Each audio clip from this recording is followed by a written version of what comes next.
Réinterpréter un véhicule historique de Renault, ça demande aussi un peu d'humilité. Cette R5, elle était absolument géniale. Je m'appelle Nicolas Jardin, j'ai 48 ans, je suis designer expert automobile.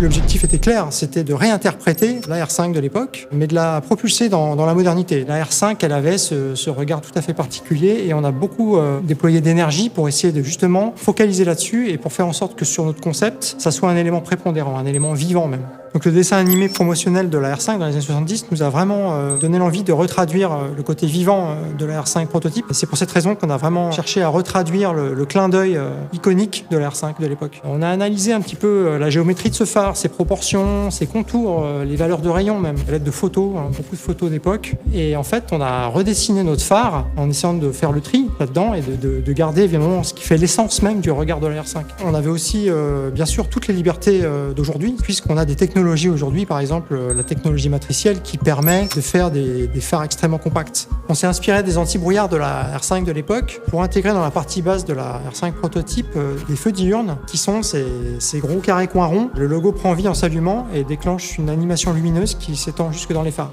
Et l'idée, c'était vraiment de la magnifier, mais de la moderniser. Et ça, je pense qu'on a réussi à le faire justement grâce à l'échange et au partage.